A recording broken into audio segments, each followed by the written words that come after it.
Oke baik, Assalamualaikum warahmatullahi wabarakatuh. Bapak Ibu Guru yang terhormat, jumpa lagi di channel Guru Abad 21 Media Informasi dan Edukasi. Nah, di video hal ini kita akan membahas satu pertanyaan dari subscriber nih muncul di kolom komentar seperti ini. Min, apakah ada informasi tentang THR dan gaji 13 tahun 2025 mengingat tahun 2025 adalah masa pemerintahan baru? Apakah kebijakan THR dan gaji 13 dilanjutkan? Nah, ini menarik pertanyaannya. Kita ketahui memang Oktober ini pelantikan untuk presiden baru. Dalam hal ini presiden terpilih Pak Prabowo Subianto. Selama pemerintahan Presiden Jokowi, gaji 13 ini berjalan. Dan pertanyaan besarnya adalah, nanti 2025 di pemerintahan baru nanti Pak Prabowo, apakah gaji 13 dan THR ini akan tetap ada atau seperti apa? Oke, kita bahas ini Bapak Ibu. Nah, untuk menjawab pertanyaan itu, kita tidak bisa menerka-nerka atau menjawab sesuai dengan perkiraan. Tapi menjawab itu harus sesuai dengan dokumen yang sudah disusun oleh pemerintah terkait anggaran tahun 2025. Salah satunya adalah Kerangka Ekonomi Makro dan Pokok-pokok Kebijakan Fiskal tahun 2025. Ini adalah dokumen yang sudah disusun oleh pemerintah. Ini totalnya 352 halaman Bapak Ibu ya, tapi tidak perlu khawatir kita tidak akan baca satu persatu karena tentu akan sangat banyak ya. Tapi kita akan fokus ke poin yang menjadi pertanyaan dari Bapak Ibu subscriber. Nah, pertanyaan Bapak Ibu subscriber itu bisa terjawab di halaman 93 daripada dokumen ini. Disebutkan di sini arah kebijakan untuk belanja pegawai tahun 2025 difokuskan. Nah, difokuskan untuk apa? Yang pertama, meningkatkan efektivitas dan efisiensi birokrasi dan seterusnya. Nah, di kedua ya, poin kedua, arah kebijakan 2025 anggaran belanja pegawai, meningkatkan kualitas belanja pegawai dengan tetap, nah, ada redaksi, dengan tetap menjaga konsumsi aparatur negara antara lain pemberian THR dan gaji atau pensiun ke-13. Nah, jadi berdasarkan dokumen ini, kekhawatiran Bapak Ibu, pertanyaan Bapak Ibu terkait THR dan gaji 13 2024 itu terjawab bahwasanya memang 2025 THR dan gaji 13 ini sudah dianggarkan oleh pemerintah. Dan berdasarkan paparan dari Menteri Keuangan bahwa untuk nota keuangan atau RAPBN tahun 2025 yang disusun saat ini itu memang sudah dikomunikasikan antara presiden saat ini dengan presiden terpilih Pak Prabowo Subianto, karena kan memang untuk tahun ini yang menyusun RAPBN untuk tahun depan adalah masih masa pemerintahan Pak Jokowi. Tapi yang melaksanakan nantinya adalah presiden terpilih Pak Prabowo di 2025 hingga 2025 ya, karena anggarannya dipersiapkan untuk 1 tahun ya untuk RAPBN dan seterusnya hingga 5 tahun ke depan, seperti itu Bapak Ibu. Jadi terjawab ya pertanyaan Bapak Ibu terkait THR dan gaji 13.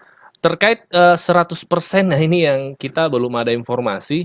Ya, untuk apakah tahun depan ada lagi atau seperti apa, ini belum kita tahu. Yang pasti adalah kita menunggu realisasi ya. Untuk 50% dan 100% yang untuk daerah-daerah yang belum. Semoga itu tetap diingat oleh pemerintah dan tetap dibayarkan seperti itu. Untuk postur APBN ini menggambarkan amplop besarnya. Tapi beberapa spesifik memang mohon maaf belum bisa dispesifikkan karena ada kan nanti memberikan kepada pemerintahan baru mengenai bagaimana nanti format kabinetnya, siapa yang akan in charge untuk program apa.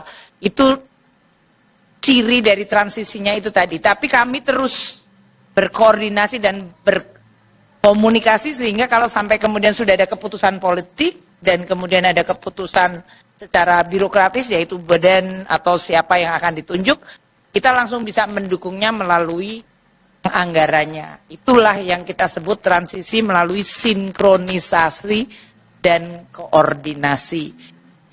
Selamat sore Bapak Ibu Menteri semuanya. Saya Givari dari Kumparan. Ada beberapa pertanyaan nih Pak. Yang pertama Pak, saya mau memastikan Pak terkait tadi di pidato keuangan Pak Presiden nggak sebut kenaikan gaji PNS di 2025. Nah itu sebenarnya jadi naik atau enggak Pak? Kalau jadi itu mungkin berapa gitu Pak? Terima kasih. Semuanya diborong ke Menteri Keuangan. Ada pertanyaan berulang. Jadi mungkin udah cukup ini. Silakan Bu Menteri Keuangan. Baik, tadi sudah disampaikan ini adalah APBN transisi. Dan sebagian dari transisi itu nature-nya ada yang sudah spesifik dari sisi angka, ada yang belum spesifik angkanya untuk program-program baru terutama, atau program lama yang akan diteruskan. Jadi seperti yang tadi saya sampaikan di dalam presentasi bahwa APBN ini tadi belanja KL termasuk tadi dari Kementerian Pertanian yang menyampaikan atau Menteri PUPR, kok anggaran saya masih kecil gitu. Karena sebagian cukup signifikan itu masih di-retain nanti Presiden-elect yang akan nentuin. Gitu ya. Jadi kalau tadi Pak Menteri PUPR atau Menteri Pertanian mengatakan memang penting, dan memang itu penting disampaikan oleh Presiden-elect, namun nanti format untuk berapa Kementerian Pertanian akan ditambahkan anggaran untuk program tadi yang disampaikan yang itu memang menjadi prioritas seperti pencetakan sawah maupun berbagai masalah pengairan. Itu nanti akan ditetapkan oleh Presiden-elect. Mungkin saya mengingatkan sekali lagi siklusnya ya. Kita sampaikan ke DPR dan DPR sudah tahu bahwa ini adalah baseline APBN. Kita akan bahas sebagian nanti di dalam pembahasan KL-KL ini kan oleh Menteri saat ini. Tapi nanti kan Bapak Presiden-elect kan punya kabinet baru. Dan oleh karena itu saya akan sampaikan pembahasan dengan DPR yang nanti sampai dengan akhir September akan mengetok APBN-nya, menyetujui, tapi kemudian Presiden baru dengan kabinet baru akan kemudian melihat program itu. Dan dipa-dipanya mungkin akan disampaikan termasuk apakah ada dipa yang memang akan spesifik dipindahkan tadi dari belanjanya pemerintah pusat yang ada di non-KL ke katakanlah Menteri Pertanian, Menteri PUPR, atau Menteri Kesehatan, atau Menteri Pendidikan. Jadi saya mohon teman-teman wartawan untuk postur APBN ini menggambarkan amplop besarnya. Tapi beberapa spesifik memang mohon maaf belum bisa dispesifikkan karena ada kan nanti memberikan kepada pemerintahan baru mengenai bagaimana nanti format kabinetnya, siapa yang akan in charge untuk program apa.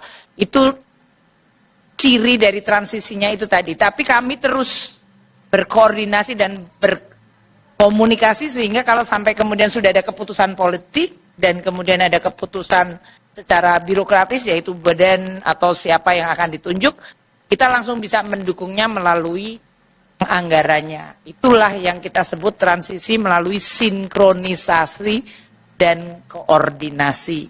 Jadi mohon sabar teman-teman sekalian.